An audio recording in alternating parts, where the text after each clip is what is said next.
এখনকার বাচ্চাদের নিয়ে আমরা বিভিন্ন ধরনের অনুষ্ঠান করে থাকি, এমনকি তারা পৃথিবীতে আসার আগেও অনুষ্ঠান করে থাকে। যেমন তারা মায়ের গর্ভে থাকা অবস্থায় 7 মাস হলেই কিন্তু ছাদের অনুষ্ঠান করা হয়। আসসালামু আলাইকুম, কেমন আছেন সবাই? আশা করি সবাই ভালো আছেন। আমি আল্লাহর রহমতে ভালো আছি। আজ আমাদের বাসায় তেমন এক অনুষ্ঠানের আয়োজন করেছি, মুখে ভাতের অনুষ্ঠান। 6 মাস হলেই সাধারণত দুধের পাশাপাশি বাচ্চাদেরকে বাড়তি খাবার দেওয়া হয়, আর আমাদের মেয়েরও 6 মাস হয়েছে, তার জন্য এই সব আয়োজন। রাত বাজে 2:30, তখনও কিন্তু আমরা রান্না করছি। এক চুলে আমি সেমাইয়ের বরফি বানাচ্ছি আর অন্যদিকে গরুর মাংস রান্না করে নিচ্ছি। আর এই সেমাইয়ের বরফিটা খেতে কিন্তু অনেক মজা হয়। আমি ফেসবুকে এক আন্টিকে দেখেছিলাম এই রেসিপিটা তৈরি করতে, তারপর থেকে আমিও বাসায় করি। বাসায় সবাই খুব মজা করে এই বরফিটা খায়। এরপর থেকে যে কোনো অনুষ্ঠান হলে আমি এই বরফিটা রাখার চেষ্টা করি। কাপকেকের মোল্ডের ভিতরে সামান্য বাদাম দিয়ে তার উপরে আমি সেমাইটা দিয়ে দিচ্ছি। এতে সব বরফিগুলোর সাইজ একই রকমের হবে আর দেখতে খুব ভালো লাগবে। এখানে সেমাইয়ের বরফিগুলো কিন্তু আমি একা বানাইনি। এখানে আমার মেয়ে আছে, আপনাদের ভাই আছে, আমার যা, আমি, আমার ছোট মেয়ে সবাই মিলে কিন্তু বরফিগুলো বানিয়েছি। আর এই কাজটা খুব দ্রুতই করতে হবে, তা না হলে সেমাইটা ঠান্ডা হয়ে গেলে আবারও গরম করে তারপর এই কাজটি করে নিতে হবে। আমরা সবাই মিলে একসঙ্গে করেছি বলে কাজটি অনেক দ্রুত হয়ে গেছে।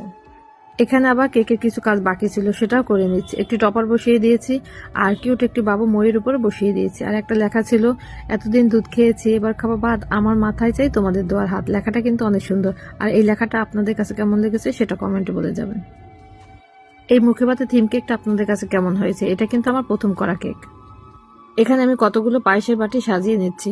আমার বাসায় যে কোনো অনুষ্ঠান হলে আমি এই পায়েসের আইটেমটি রাখার চেষ্টা করি, আমার কাছে খুবই ভালো লাগে। পায়েসের বাটিগুলো সাজানোর পরে দেখতে কিন্তু খুব ভালো লাগছে, বিশেষ করে লাল একটি প্লেটে বসানোর পরে পায়েসগুলো দেখতে খুবই ভালো লাগছে।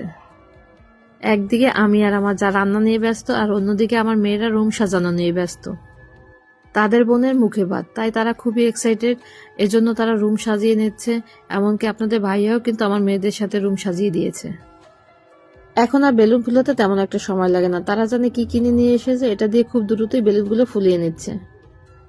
আমি এটার নাম বলতে পারি না, আপনারা কি বলতে পারেন এটার নাম কি? আর এখানে হচ্ছে এই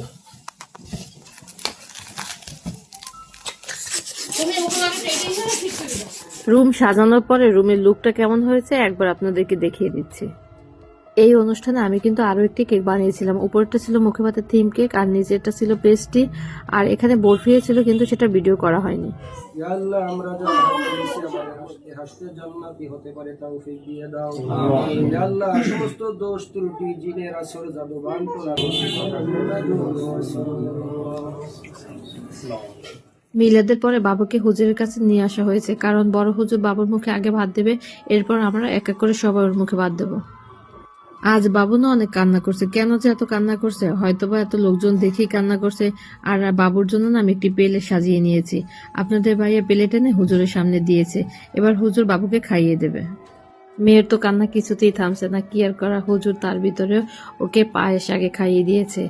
আর পায়েসটা কিন্তু সে ভালোই খেয়েছে, মনে হচ্ছে যে সে মিষ্টি জিনিসটা খুব পছন্দ করবে। সবাই মাশাআল্লাহ বলবেন আর ওর জন্য সবাই দোয়া করবেন। বাবুর কথা তো বলাই হয় না, বাবু হচ্ছে আমার দেবরের মেয়ে। ওর নাম হচ্ছে মেহেলাম, আর ওর নামটি কেমন হয়েছে আপনারা কমেন্টে বলে যাবেন। আমাদের খাবারের মেনুতে ছিল গরুর মাংস, রোস্ট, পোলাও, ডিম, তারপর চিংড়ি মাছ, পাবদা মাছ, এগুলো আর কি ওর জন্য আলাদাভাবে করেছিলাম। আর বিশেষ করে কেক বানিয়েছিলাম দুটো, একটি পেস্ট্রি আর মুখে ভাতের থিম কেক। এটা আমরা কিন্তু আলাদাভাবে পরে কেটে নিয়েছিলাম। আর পেস্ট্রি সবাই খেয়েছে। খাবার খেয়ে সবাই অনেক প্রশংসা করেছে, রান্না নাকি অনেক মজা হয়েছে। বিশেষ করে পায়েসটা খেয়ে বলে যে এটা যে বাসায় তৈরি করেছি সেটাই নাকি তাদের মনে হচ্ছে না। ভিডিওটি ভালো লাগলে শেয়ার করে দিবেন। একটু দূরে নিয়ে করো। Ready start.